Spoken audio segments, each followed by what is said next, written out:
Hello doctors. आज का हमारा टॉपिक है सेल्यूलर एजिंग।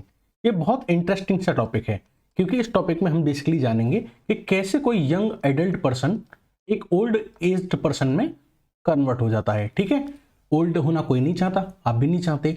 इसलिए इस टॉपिक में हम ये भी समझेंगे कि कैसे हम लॉन्ग टाइम तक यंग रह सकते हैं, कैसे हम इस ओल्ड एज होने का प्रोसेस जो है इसको डिले कर सकते हैं। ठीक है, चलिए स्टार्ट करते हैं आज का अपना टॉपिक सेल्यूलर एजिंग। इस पूरे टॉपिक के दौरान अगर आपको कहीं कोई डाउट आता है तो आप कमेंट सेक्शन में ड्रॉप कीजिएगा। मैं कोशिश करूंगा कि मैं आपके सारे सवालों के जवाब दे पाऊं। तो आप जानते हैं कि कोई भी ऑर्गेनिज्म किससे मिलकर बना होता है? अल्टीमेटली सेल्स से मिलकर बना होता है। किससे मिलकर बना होता है? सेल्स से मिलकर बना होता है। अब आप यूथ होंगे या ओल्ड होंगे, ये डिपेंड करता है कि इन सेल्स का स्टेटस क्या है। इन सेल्स का स्टेटस क्या है? अगर ये सेल्स कैसी हैं, यंग हैं या फिर न्यू हैं या फिर यंग हैं, तो आप कैसे होंगे? आप यंग पर्सन होंगे। लेकिन अगर ये सेल जो हैं ये सेनाइल हैं, सेनाइल हैं यानी कहने का मतलब ओल्ड हैं, इनमें एजनिंग हो गई है। क्या हो गई है? एजनिंग हो गई है। तो आप कैसे हो जाएंगे? फिर आप कैसे हो जाएंगे? ओल्ड पर्सन हो जाएंगे। ठीक है, यानी किसी भी इंडिविजुअल की जो एज है वो किसकी वजह से होती है? उसके अंदर प्रेजेंट सेल्स की पे डिपेंड करती है कि उन सेल्स की एज क्या है। सेलुलर एजिंग का क्या मतलब होता है? चलिए ये समझते हैं। सेलुलर एजिंग का मतलब होता है कि जो आपकी सेल है उसका फंक्शन विद टाइम क्या हो रहा है? डिक्रीज हो रहा है। अगर सेल का फंक्शन और उसकी वायबिलिटी अगर टाइम के साथ साथ डिक्रीज होती जा रही है, इसका मतलब सेल में क्या हो रही है? एजनिंग हो रही है, सेल ओल्ड होती जा रही है। ठीक है, वायबिलिटी समय के साथ डिक्रीज होने का क्या मतलब है कि सेल की जो एबिलिटी है ग्रो करने की, डेवलप करने की और जिंदा रहने की, वो विद टाइम क्या हो रही है? डिक्रीज हो रही है। ओके, क्या आपको समझ में आया सेलुलर एजिंग का मतलब क्या होता है? सेलुलर एजिंग का मतलब होता है कि अगर टाइम के साथ साथ सेल का फंक्शन डिक्रीज हो रहा है या फिर उसकी वायबिलिटी डिक्रीज हो रही है, यानी कि कहने का मतलब उसकी जिंदा रहने की टेंडेंसी, उसकी ग्रो करने की टेंडेंसी, उसकी डेवलप करने की टेंडेंसी अगर विद टाइम डिक्रीज हो रही है, तो हम कहेंगे कि सेलुलर एजिंग हो रही है, सेल ओल्ड होती जा रही है। तो अगर हम कॉज ऑफ सेलुलर एजिंग की बात करें तो दो मेन कॉज निकल के आते हैं, दो मेजर फैक्टर निकल के आते हैं। एक है genetic abnormality and second is accumulation of cellular and molecular damage material inside the cell. पहले की बात करते हैं सबसे पहले। तो पहला कॉज है जेनेटिक एबनॉर्मलिटी, यानी किसी भी रीजन की वजह से, किसी भी फैक्टर की वजह से जेनेटिक एबनॉर्मलिटीज आ रही हैं। जेनेटिक एबनॉर्मलिटी कहने का मतलब यह है कि आपका जो जेनेटिक मटेरियल है, यानी कि आपका जो डीएनए है, वो किसी भी तरीके से क्या हो रहा है? डैमेज हो रहा है। यानी डीएनए डैमेज हो रहा है और डैमेज डीएनए क्या हो रहा है? आपकी सेल के अंदर क्या हो रहा है? एक्यूमुलेट हो रहा है, जमा होता जा रहा है।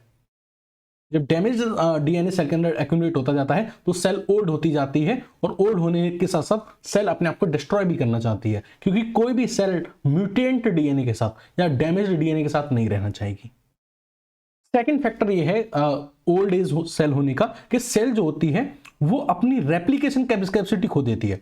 अगर सेल अपनी डिवाइड करने की कैपेसिटी को रिड्यूस कर देगी, मान लीजिए सेल्स पहले डिवाइड कर रही थी, लेकिन मान लीजिए अब इन सेल्स ने डिवाइड करना बंद कर दिया, अब ये फर्दर डिवाइड नहीं कर रही हैं, तो अगर किसी भी सेल के अंदर उनकी डिवाइड करने की कैपेसिटी लूज हो जाती है, तो हम कह देते हैं कि सेल क्या हो गई है? ओल्ड हो गई है, सेल्यूलर एजिंग हो गई है।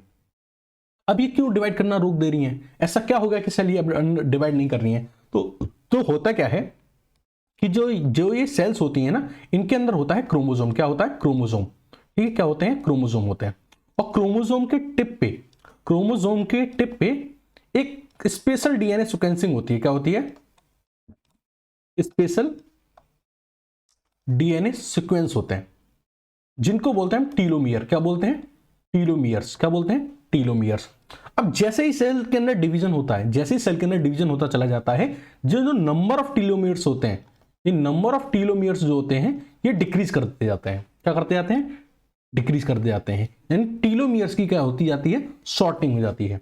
तो इस टीलोमियर की शॉर्टनिंग की वजह से क्या हो जाता है? सेल के अंदर जो डिवीजन करने की जो कैपेसिटी थी वो रिड्यूस हो जाती है। और जैसे सेल अब डिवाइड नहीं करेगी, सेल फर्दर डिवाइड नहीं करेगी, तो हम कहेंगे कि इस सेल के अंदर क्या हो गई है? एजनिंग हो गई है, सेल एजिंग हो गई है, सेल अब ओल्ड हो चुकी है। ओके, तो दो रीजंस तो ये थे। तीसरा जो था accumulation of cellular and molecular damage, या फिर आप इसको बिल्कुल ऐसे समझिए कि अगर किसी भी सेल के अंदर वेस्ट मटेरियल इकट्ठा होने लगता है, बहुत ज्यादा वेस्ट मटेरियल इकट्ठा हो जाता है, तो हम कहते हैं कि सेल कैसी हो गई है? ओल्ड हो गई है। अगर आपकी सेल के अंदर डैमेज्ड डीएनए और डैमेज्ड प्रोटीन का कलेक्शन हो चुका है, बहुत ज्यादा जमा हो चुके हैं, तो ये आपकी सेल को भी क्या करती हैं? ओल्ड एज बनाती हैं, ओल्ड सेल बनाती हैं और फिर ऐसी सेल को क्या कर दिया जाता है, डिस्ट्रॉय कर दिया जाता है। तो ये मैंने आपको पहले बेसिक कॉज बताए थे सेलुलर एजिंग के, इन्हीं को हम अब बहुत डिटेल में डिस्कस करेंगे। अब इन्हीं को हम बहुत डिटेल में क्या करने जा रहे हैं, फील करने जा रहे हैं, ठीक है। तो basically I am telling you about the molecular mechanism, क्या मैकेनिज्म है इनके पीछे, इस सेलुलर एजिंग के पीछे का मैकेनिज्म क्या है, ठीक है। तो सबसे पहला जो हमने फैक्टर लिया था कि सबसे पहले हम जेनेटिक एब्नॉर्मलिटी के बारे में बात करते हैं। जेनेटिक एब्नॉर्मलिटी हमने क्या पढ़ा था कि अगर पहला फैक्टर हमारा क्या था, जेनेटिक एब्नॉर्मलिटी ना, जेनेटिक एब्नॉर्मलिटी, और उसमें भी क्या था, डीएनए डैमेज, क्या था, डीएनए डैमेज। तो हमें समझना है कि डीएनए डैमेज कैसे हो रहा है, ठीक है, डीएनए डैमेज एंड एक्यूमुलेशन। तो मैंने आपको बताना है कि कोई भी एक्सटर्नल फैक्टर या कोई भी इंटरनल फैक्टर डीएनए को डैमेज कर सकता है। कोई भी एक्सटर्नल फैक्टर का कहने का मतलब ये हो सकता है कि मान लीजिए आपकी कोई स्किन है, ये क्या है, आपकी स्किन है, और इस स्किन के ऊपर क्या हो रहा है, अल्ट्रावायलेट रेज गिर रही हैं, क्या गिर रही हैं, अल्ट्रावायलेट रेज गिर रही हैं, यूवी रेज गिर रही हैं। तो ये यूवी रेज क्या कर रही हैं, आपकी सेल के अंदर जो न्यूक्लियस के अंदर जो आपका डीएनए है, जो डीएनए है उसको डैमेज कर सकती हैं। तो ये तो हो गया exogenous reason, external factor. Internal factor की वजह से भी डीएनए का डैमेज होता है। आपकी सेल के अंदर एक रिएक्शन होती है जिसको बोलते हैं फेंटोन्स रिएक्शन। ये आपके साइटोप्लाज्म और माइटोकॉन्ड्रिया में होती है। ये आपके माइटोकॉन्ड्रिया में मेनली होती है during aerobic respiration, during aerobic respiration. इस रिएक्शन में क्या होता है कि हाइड्रोजन पेरोक्साइड जो होता है वो हाइड्रोक्सिल फ्री रेडिकल में कन्वर्ट होता है। तो बेसिकली क्या होता है कि इस केस में फ्री रेडिकल्स का फॉर्मेशन होता है। फ्री रेडिकल्स को हम दूसरे लफ्जों में कहते हैं रिएक्टिव ऑक्सीजन स्पीशीज का फॉर्मेशन होता है।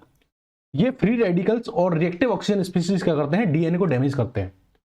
और very important to mark, NEET PG में पूछा जा सकता है, ये डैमेज होना, यही डैमेज होना, फ्री रेडिकल से डीएनए का डैमेज होना, ये मोस्ट कॉमन कॉज है सेल ऑफ सेलुलर एजिंग। तो अगर अब से आपसे कोई पूछता है कि सेलुलर एजिंग का, सेल का ओल्ड होने का जो मेजर रीजन है हमारी बॉडी के अंदर, वो क्या है, formation of reactive oxygen species या फिर फॉर्मेशन ऑफ फ्री रेडिकल। हमारी बॉडी के अंदर फ्री रेडिकल का फॉर्मेशन होता रहता है। वो फ्री रेडिकल क्या करते हैं, डीएनए को जाके डैमेज करते हैं। तो जब हमारा डीएनए डैमेज हो जाता है और वो एक्यूमुलेट होता रहता है, जमा हो जाता रहता है, तो उसकी वजह से क्या होती है, सेलुलर एजिंग होती है। हमारी सेल के अंदर क्या आती है, एजिंग आती है, बुढ़ापा आता है। तो ये तो था पहला फैक्टर, ठीक है। नेक्स्ट हम बात करने वाले हैं damaged protein and damaged DNA का एक्यूमुलेशन, ठीक है। तो यहां आपने ये देख लिया था अभी कि ये जो डीएनए डैमेज हो रहा था ये कहां जाएगा, ये सेल के अंदर ही एक्यूमुलेट होता रहेगा। नाउ हम दूसरी चीज एक डिस्कस करना जा रहे हैं कि आपके सेल के अंदर क्या होती है कि प्रोटीन भी स्टोर होती रहती है। डैमेज्ड प्रोटीन जो होती है वो स्टोर होती रहती है, ठीक है। अब ऐसा क्यों होता है, ऐसा क्यों होता है कि आपके अंदर जो डैमेज्ड प्रोटीन है वो स्टोर होती रहती है, इसका क्या रीजन है। तो हम प्रोटीन के होम्योस्टेसिस को समझते हैं। प्रोटीन का होम्योस्टेसिस क्या होता है, इसमें दो मैकेनिज्म होते हैं। प्रोटीन होम्योस्टेसिस में दो मैकेनिज्म होते हैं। एक मैकेनिज्म जो होता है वो ये काम करता है कि वो प्रोटीन्स को उनकी प्रॉपर शेप में मेंटेन करके रखता है। आपको पता है कि प्रोटीन की एक प्रॉपर शेप होती है, it may be primary, secondary, tertiary, quaternary.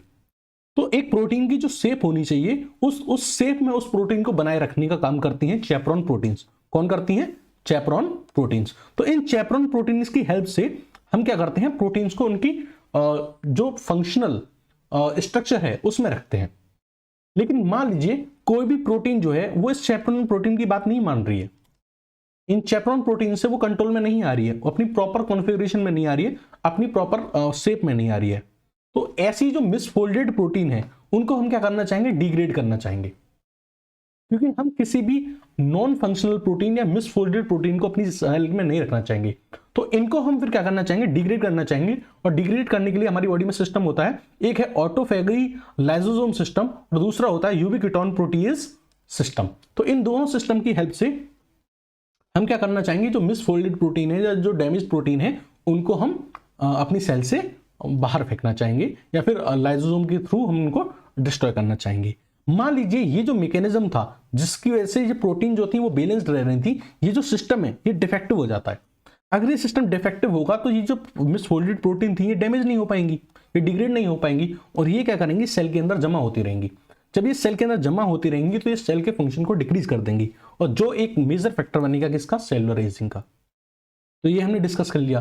तीसरा हम बात कर रहे थे कि अगर किसी भी सेल के अंदर डिवीजन करने की कैपेसिटी रिड्यूस हो जाए, यही फैक्टर पढ़े थे ना हमने ऊपर अभी यही तो पढ़ा था, 3 चीजें हमको पढ़नी थी। एक जेनेटिक एब्नॉर्मलिटी में हम पढ़ना था डीएनए डैमेज, वो हमने समझा दिया। Accumulation of DNA and protein, वो समझा दिया।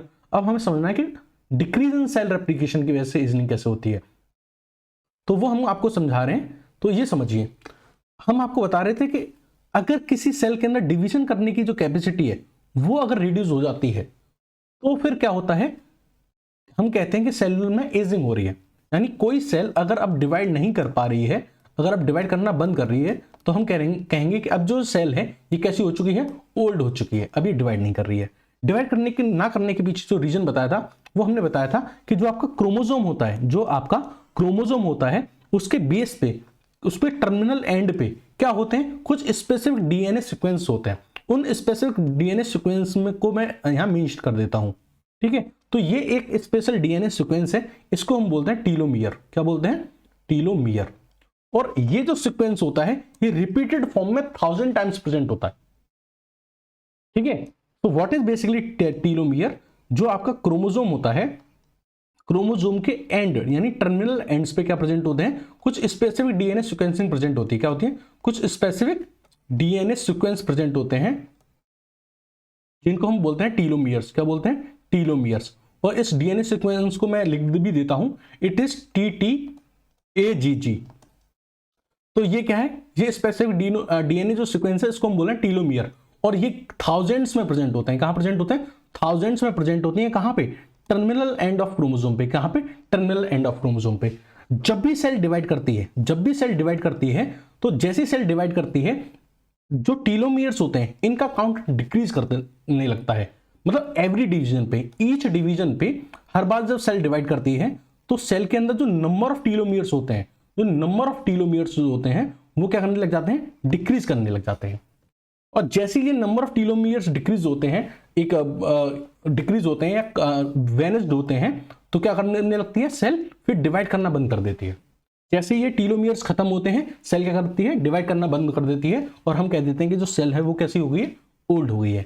तो टीलोमियर की शॉर्टनिंग की वजह से सेल के अंदर क्या आती है, सेनेसेंस आती है, ओल्डनेस आती है। सेल फिर क्या करती है, डिवाइड करना बंद कर देती है। और ऐसी सेल को हम फिर लॉस भी कर देते हैं। यानी इस तरीके से भी क्या आती है, सेलुलर एजिंग आती है। बात समझ आ गई। तो सेलुलर एजिंग आने के मैंने कॉज बता दिया आपको। अब आपको आई थिंक मैंने ये तीनों कॉज आपको बहुत डिटेल में आपके साथ डिस्कस कर लिए हैं। होपफुली आपको कोई डाउट नहीं रहा होगा। चलिए अब आगे बढ़ते हैं। अब हम जानते हैं कि कोई भी सेल कितनी बार डिवाइड करेगी, नंबर ऑफ टाइम्स कितनी बार डिवाइड कर सकती है। तो इसको हम पता करते हैं हेफलिक लिमिट के साथ। हेफलिक लिमिट बताती है कि कितनी बार कोई सेल डिवाइड कर सकती है। इसका एक एवरेज अगर हम डेटा निकालें तो कोई भी जो सेल्स होती है वो all an average 40 to 60 times divide करती है। बट कुछ बुक्स में ये डेटा 60 to 70 टाइम्स दे रखा है, तो आप 60 को एक एन एवरेज मान सकते हैं, ठीक है। तो एक cell on an average 60 times क्या करती है, डिवाइड करती है, ठीक है। जो हमने अभी थोड़ी देर पहले आपको टीलोमेरेज शॉर्टनिंग का जो कंसेप्ट पढ़ाया था, ये एक बहुत बड़ा कॉज होता है सेलुलर एजिंग का। साइंटिस्ट ऐसा मान के चलते हैं कि अगर आप इस टीलोमेरेज की शॉर्टनिंग को रोक देंगे तो आप किसी भी सेल को लॉन्ग टाइम तक जिंदा रख सकते हैं। यानी आप उस सेलुलर एजिंग को क्या कर सकते हैं, डिले कर सकते हैं। तो आप सेलुलर एजिंग को कैसे डिले कर सकते हैं, अगर आप इस टीलोमियर शॉर्टनिंग को रोक दें। यानी हर बार सेल जब डिवाइड होती है, हर बार सब सेल जब डिवाइड होती है तो वो क्या करती है कि उसके जो क्रोमोसोम के अंदर, उसके क्रोमोसोम के अंदर जो ये टीलोमियर था ये छोटा होता चला जाता है और धीरे धीरे खत्म होने लगता है। तो अगर आप इस टीलोमियर की शॉर्टनिंग को रोक देंगे तो आप इस सेलुलर एजिंग को डिले कर सकते हैं। यानी आपकी जो सेल है वो लॉन्ग टाइम तक कैसी रह सकती है, यूथ रह सकती है, जवान रह सकती है। इसको मैंने एक डायग्राम की हेल्प से आप समझ सकते हैं। ये मान लीजिए कोई न्यूक्लियस था और इस न्यूक्लियस के अंदर एक क्रोमोसोम था। इस क्रोमोसोम के इस पॉइंट पे आप क्या देख रहे हैं, this is telomere, this is basically telomere, ठीक है। ये क्या है, टीलोमियर। और टीलोमियर पे सीक्वेंस क्या है, TTAGGG। This is basically telomere sequence, one telomere sequence, okay. अब आप देख रहे हैं कि जैसे जैसे सेल डिवाइड कर रही है, जैसे जैसे सेल डिवाइड करती जा रही है, टीलोमियर का जो साइज है वो डिक्रीज होता जा रहा है। यानी जैसे सेल्स डिवाइड कर रही है, टीलोमियर की जो साइज है वो डिक्रीज होती जा रही है। यहां टीलोमियर आके खत्म हो गया तो इसका मतलब यह है कि फर्दर नो डिवीजन, अब जो से सेल है ये फर्दर डिवाइड नहीं करेंगी, यानी सेल कैसी हो जाएंगी, ओल्ड हो जाएंगी, ठीक है, सेनेसेंस आ जाएगा। तो ये जो पार्ट है आपका डीएनए, जो आपका पार्ट है क्रोमोसोम का, this is terminal end of chromosome. यहाँ पे थाउजेंड्स ऑफ टीलोमियर्स होते हैं। एक टीलोमियर का मैंने सीक्वेंस आपको ये लिख के दे दिया है। यहाँ पे क्या होता है, थाउजेंड्स ऑफ टीलोमियर्स होते हैं। जैसे जैसे सेल डिवाइड करती जाएगी जो टीलोमियर्स हैं वो शॉर्ट होते जाएंगे। तो फिर एक सवाल आता है कि क्या कोई ऐसा तरीका नहीं है जिससे इन टीलोमियर्स की शॉर्टनिंग को रोका जा सके? तो हाँ, और ये होता भी है हमारी सेल्स के अंदर, ठीक है। सॉरी, एक मिनट रिपीट जाते हैं। तो ऐसा कोई तरीका नहीं है जिससे इन टीलोमरेज की शॉर्टिंग को रोका जा सके? रोका जा सकता है। जो टीलोमरेज की शॉर्टिंग है इसको हम प्रिवेंट कर सकते हैं एक एंजाइम की हेल्प से जिसका नाम है टीलोमरेज। टीलोमेरिक शॉर्टनिंग को हम रिमूव कर सकते हैं, प्रिवेंट कर सकते हैं with the help of enzyme telomerase. और टीलोमरेज एंजाइम को इसलिए हम इमॉर्टेलिटी जीन भी बोलते हैं। क्या बोलते हैं? इमॉर्टेलिटी जीन भी बोलते हैं। ये टीलोमरेज एंजाइम बेसिकली क्या है? आरएनए डिपेंडेंट डीएनए पॉलीमरेज है। क्या है? This is basically RNA dependent DNA polymerase. अब डीएनए पॉलीमरेज है तो क्या करेगा? डीएनए का फॉर्मेशन करेगा। और आपका टीलोमियर क्या है? या आपका क्रोमोसोम क्या है? किससे मिलकर बना हुआ है? डीएनए से मिलकर बना हुआ है। तो जैसे ही टीलोमियर यहां पे डिलीट होता है या शॉर्ट होता है, ये डीएनए पॉलीमरेज फिर से जाके उसको बना देता है। और इस तरीके से ये जो टीलोमरेज एंजाइम है ये टीलोमियर की शॉर्टिंग नहीं होने देता, क्योंकि जैसे टीलोमियर डिलीट होता है ये डीएनए पॉलीमरेज फिर से जाके उसको क्या कर देता है? बना देता है, उसकी रीबिल्डिंग कर देता है। बात समझ आ गई? और यही रीजन है कि आपकी जो जर्म सेल्स होती हैं उनके पास जर्म सेल्स होती हैं, आपकी जो स्टेम सेल्स होती हैं उनके पास वास्ट कैपेसिटी होती है डिवीजन की, वो बहुत लंबे टाइम तक डिवाइड करती रहती हैं। रीजन ये है कि उनके अंदर टीलोमेरिक एक्टिविटी जो होती है वो बहुत ज्यादा वाइड होती है, बहुत ज्यादा अमाउंट में प्रेजेंट होती है। वहीं अगर आप कैंसर सेल की बात करो, एक नॉर्मल सेल के कंपेयर में जो आपकी कैंसर वाली जो सेल होती है वो बहुत ज्यादा रैपिड डिवीजन करती है, क्योंकि उसके अंदर जो टीलोमरेज की जो एक्टिविटी होती है उसको रिएक्टिवेट कर दिया जाता है। कोई सेल थी, कोई आपकी सोमेटिक सेल थी, इसके अंदर क्या हो गई थी? आपकी जो टीलोमेरिक एक्टिविटी थी वो क्या हो गई थी? स्टॉप हो चुकी थी। लेकिन जैसे ये सोमेटिक सेल किस में कन्वर्ट होगी? कैंसरस सेल में कन्वर्ट होगी। इसकी जो टीलोमेरिक एक्टिविटी थी वो रिएक्टिवेट हो जाती है। क्या हो जाती है? रिएक्टिवेट हो जाती है। फिर उसके बाद ये कैंसर सेल बहुत रैपिड डिवीजन करती है। बात समझ में आ गई? अगर मैं इसको आपको एक ग्राफ से भी शो करना चाहता हूं, ये एक ग्राफ है जिसमें यहां आपको जर्म सेल्स दे रखी हैं, यहां आपको स्टेम सेल्स दे रखी हैं, यहां आपको सोमेटिक सेल्स दे रखी हैं। ये ग्राफ किस किस के बीच में है? टीलोमेरिक लेंथ के बीच में और सेल डिवीजन के बीच में। चलो मैं सोमेटिक सेल को ले लेता हूं। सोमेटिक सेल मतलब हमारी बॉडी की कोई भी सेल, मान लीजिए स्किन की सेल। जब ये सेल न्यू थी तो इसकी टीलोमियर की लेंथ बहुत ज्यादा थी। ये है टीलोमियर की लेंथ जब ये न्यू थी। जैसे जैसे ये डिवाइड करती जा रही है, जैसे जैसे ये डिवाइड करती जा रही है, इस टीलोमियर की जो लेंथ है वो देखो डिक्रीज होती चली जा रही है, डिक्रीज करती चली जा रही है, डिक्रीज करती चली जा रही है। टीलोमियर की लेंथ डिक्रीज करती जा रही है। तो यानी जैसे जैसे सोमेटिक सेल डिवाइड करती है, जैसे जैसे सोमेटिक सेल क्या करती है? डिवाइड करती है, टीलोमियर की जो लेंथ है वो डिक्रीज करती जाती है। बात समझ आई? और जब टीलोमियर की लेंथ खत्म हो जाएगी तो इस सेल क्या कर देगी? डिवाइड करना भी बंद कर देगी।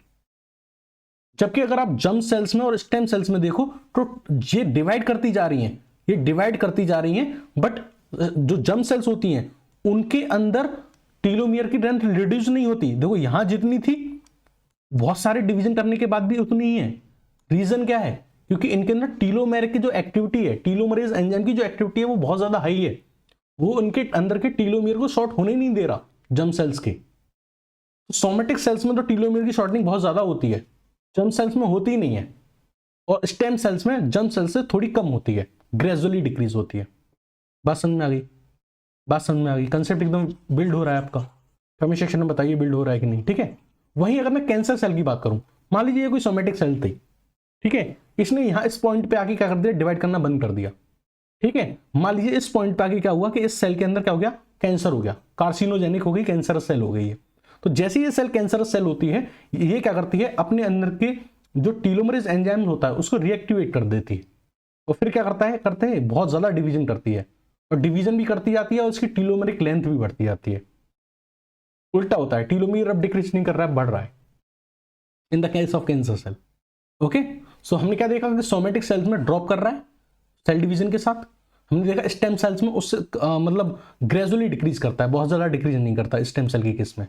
जर्म सेल के केस में बिल्कुल भी डिक्रीज नहीं करता टेलोमेरिक लेंथ, क्योंकि टेलोमरेज एंजाइम की एक्टिविटी बहुत हाई होती है।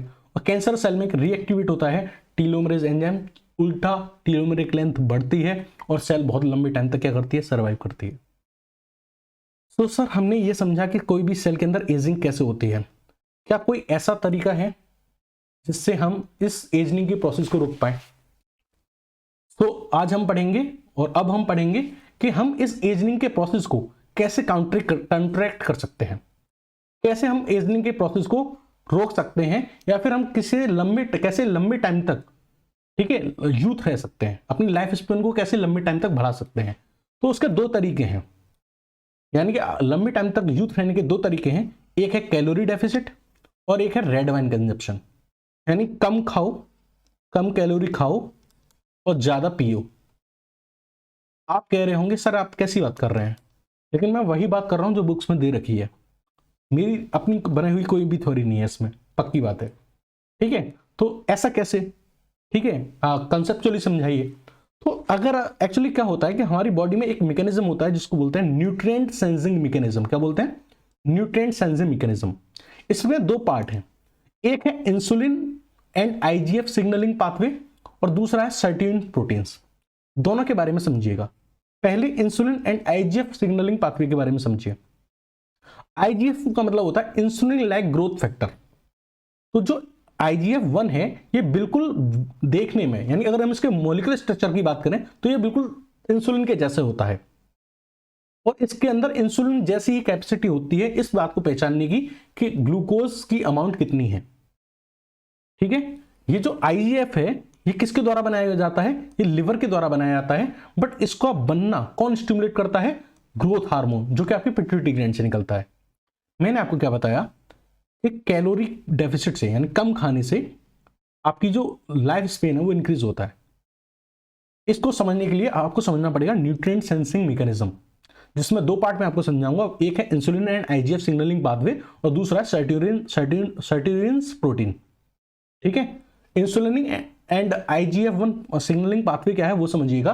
IGF का मतलब होता है इंसुलिन लाइक ग्रोथ फैक्टर। ये एक प्रोटीन है जो किसके द्वारा बनाई जाती है? लिवर के द्वारा बनाई जाती है, बट किसके रेस्पॉन्स में बनाई जाती है? ग्रोथ हार्मोन के रेस्पॉन्स में बनाई जाती है, जो आपके पिट्यूटरी ग्लैंड में निकलता है।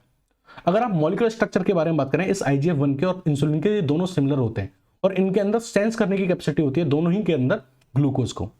अब होता क्या है कि जो IGF-1 रिलीज हो रहा है लिवर से, ये इंसुलिन की मिमिक्री करता है। जैसे इंसुलिन AKT पाथवे को स्टिमुलेट करता है, उसी तरीके से जो ये IGF-1 है ये भी AKT पाथवे को स्टिमुलेट करता है।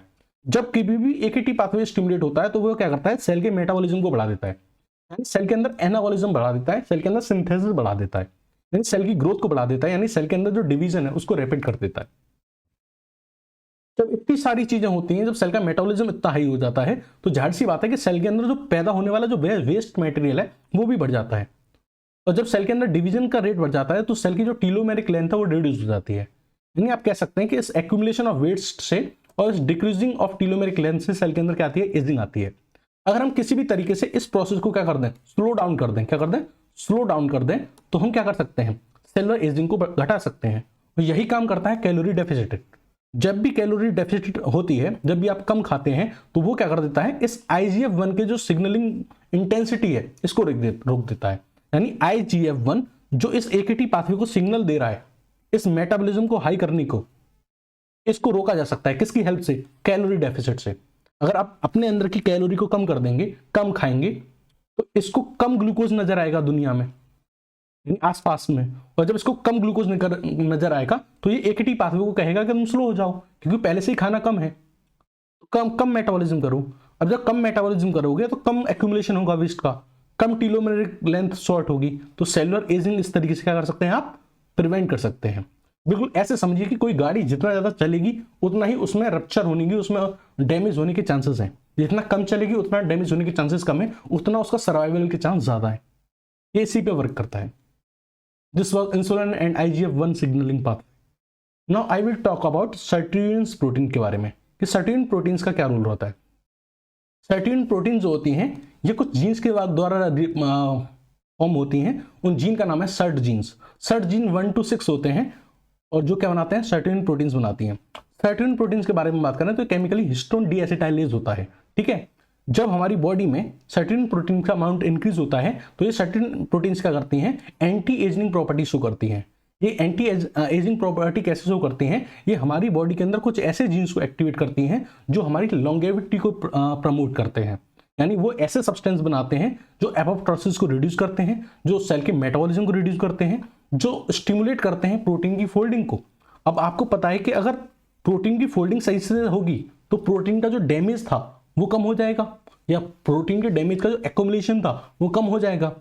अगर मेटाबॉलिज्म डिक्रीज हो जाएगा तो अंदर जो वेस्ट मटेरियल का प्रोडक्शन है वो कम हो जाएगा, सेल पे लोड कम हो जाएगा, सेल लंबे टाइम तक जिंदा रहेगी।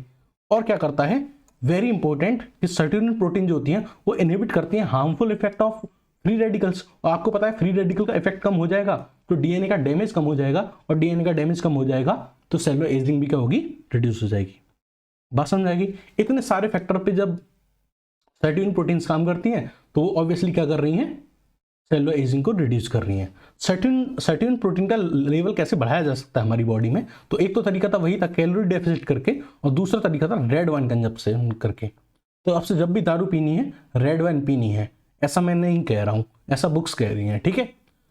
सर्टेन प्रोटीन्स का इसके अलावा और भी क्या काम होता है, ये प्रमोट करती हैं सेल की रिपेयरिंग में, और इसलिए हम इसको कैंसर ट्रीटमेंट में यूज करते हैं। और सर्टेन प्रोटीन जो होती हैं ये डायबिटीज के ट्रीटमेंट में भी यूज में आती हैं, क्योंकि ये इंसुलिन की हमारी बॉडी के लिए सेंसिटिविटी को क्या कर देती हैं, इंक्रीज कर देती हैं। इसको आप एक ट्रिक से याद कर सकते हैं, ABCD। बी मतलब हमको बेनिफिट्स जानने हैं। बेनिफिट्स क्या है, ए मतलब एंटी एजिंग की तरह काम करेंगी, सी कैंसर पेशेंट में काम करेंगी, एंड डी डायबिटीज पेशेंट में काम करेंगी। ओके, कौन, सर्टेन प्रोटीन्स। ओके, तो ये हमने बात की कि कैसे आप लंबे टाइम तक जवान रह सकते हैं। लेकिन आपने देखा होगा कि कुछ लोग जो होते हैं वो अपनी उम्र से पहले ही ओल्ड एज हो जाते हैं। एक आपने मूवी पा भी देखी होगी जिसमें एक बच्चा जो होता है वो इतनी कम एज में भी बहुत ही ज्यादा ओल्ड एज देखने को मिलता है आपको। आपने ये सुना था कि ये जो प्रीमेच्योर एजिंग है इसको प्रोजेरिया कहते हैं, बट इसको प्रोजेरिया ना कह के हम कहेंगे ये प्रोजेरॉइड सिंड्रोम है। क्या है, प्रोजेरॉइड सिंड्रोम है, क्योंकि प्रोजेरिया तब कहते हैं जब एक सिंगल डिसीज होती। प्रीमेच्योर एजिंग कोई सिंगल डिसीज नहीं है, ये ग्रुप ऑफ डिसीज है जिसकी वजह से प्रीमेच्योर एजिंग होती है, इसलिए हम इसको प्रोजेरॉइड सिंड्रोम बोलते हैं। प्रोजेरॉइड सिंड्रोम में जो हमें सबसे फर्स्ट पढ़ना है वो है हचिंसन गिलफोर्ड सिंड्रोम, या जिसको हम लेमिनोपैथी भी बोलते हैं। मूवी पा में जो आपने जिस बच्चे को देखा था, जिस बच्चे के अंदर चाइल्डहुड से क्या हो गई थी, एजिंग स्टार्ट हो गई थी, उसके अंदर यही सिंड्रोम था जिसको बोलते हैं हचिंसन गिलफोर्ड सिंड्रोम या लेमिनोपैथी भी बोलते हैं। कारण क्या था इसका, ऐसा क्यों हुआ, इस बच्चे के अंदर इतनी जल्दी एजिंग क्यों आई? रीजन ये था, इस बच्चे के अंदर एक जीन था जिसका नाम था MLNA जीन या फिर लेमिन ए जीन। उस जीन में डिफेक्ट हुआ था जिसकी वजह से इसका जो डीएनए था वो प्रॉपर्ली डेवलप नहीं हुआ था। एक अगर नॉर्मल पर्सन का डीएनए देखें या न्यूक्लियस देखें तो वो इस तरीके से होता है, लेकिन जब प्रोजेरॉइड पेशेंट का अगर हमने न्यूक्लियस देखा तो उस न्यूक्लियस की जो शेप थी वो कुछ इस तरीके थी, और ये किसकी वजह से था, due to the lack of और म्यूटेशन ऑफ LMNA जीन। तो इस LMNA जीन की वजह से के डिफेक्ट की वजह से क्या होता है, न्यूक्लियस की जो शेप होती है वो कैसी हो जाती है, एबनॉर्मल हो जाती है। तो यहां आप उस बच्चे को देख सकते हैं जिसके अंदर हचिंसन गिलफोर्ड सिंड्रोम हुआ है। बच्चे के, छोटे से बच्चे के अंदर कम एज के अंदर ही ओल्ड एज देखने को मिलती है, ठीक है। और किसकी वजह से, इसके अंदर एक जीन होता है MLNA, इस जीन के अंदर या तो म्यूटेशन हो जाता है या ये जीन के अंदर एब्सेंट होता है, जिसकी वजह से उसका जो न्यूक्लियस होता है उसकी शेप क्या हो जाती है, एबनॉर्मल हो जाती है। अब इन ऐसे डिसीज के लिए एक मेडिकल थेरेपी अंडर ट्रायल है जिसका नाम है लोनाफार्निब। लोनाफार्निब क्या है, एक फार्निसाइल ट्रांसफरेज इनहिबिटर है जो अंडर ट्रायल है। ये क्या करता है, इस न्यूक्लियस की जो शेप है उसको करेक्ट करने की कोशिश करता है। Okay, so this was about Hutchinson Gilford syndrome. Next we will talk about Werner syndrome, जिसको हम एडल्ट प्रोजेरिया सिंड्रोम भी बोलते हैं। यानी कोई पर्सन एडल्ट एज में हुआ, यानी 18 या 20 साल का हुआ, मान लो ही इज अबाउट 18 और 20, but he is looking like 55 और 60, इसको हम बोलेंगे वर्नर सिंड्रोम या फिर एडल्ट प्रोजेरिया सिंड्रोम। ये कब होता है, एडल्टहुड में होता है। और किसकी वजह से होता है, ये होता है डीएनए हेलिकेज प्रोटीन की डेफिशिएंसी की वजह से। किसी पर्सन के अंदर अगर डीएनए हेलिकेज प्रोटीन की डेफिशिएंसी है तो उसके अंदर वर्नर सिंड्रोम देखने को मिलता है। आपको पता है डीएनए हेलिकेज प्रोटीन का काम क्या होता है? ये डीएनए को रेप्लिकेशन में हेल्प करती है और डीएनए के रिपेयर में हेल्प करती है। आप वर्नर सिंड्रोम को कंफ्यूज कर सकता है आपको वर्मर सिंड्रोम के साथ। यहां वर्नर है, एन है, और यहां वर्मर सिंड्रोम है, दोनों ही अलग है। वर्नर सिंड्रोम क्या है? एडल्ट प्रोजेरिया सिंड्रोम है। प्रोजेरिया है, 18 से 20 साल का बंदा बुढ़ा दिखने लगता है। This is Werner syndrome. Werner syndrome क्या है? It is MEN1 multiple endocrine neoplasia syndrome. ये क्या है? न्यूप्लेशिया है, वर्मर सिंड्रोम। ठीक है, कंफ्यूज मत होना। नेक्स्ट जो हम प्रोजेरॉइड सिंड्रोम के बारे में बात करेंगे, that is cocaine syndrome. Cocaine syndrome किसकी वजह से होता है? एक जीन की डेफिशिएंसी की वजह से होता है, या एक जीन के डिफेक्ट की वजह से होता है, जिसको हम बोलते हैं ERCC जीन डिफेक्ट। इसमें क्या होता है? पर्सन को कैचेक्सिया होता है। कैचेक्सिया मतलब मास लॉस।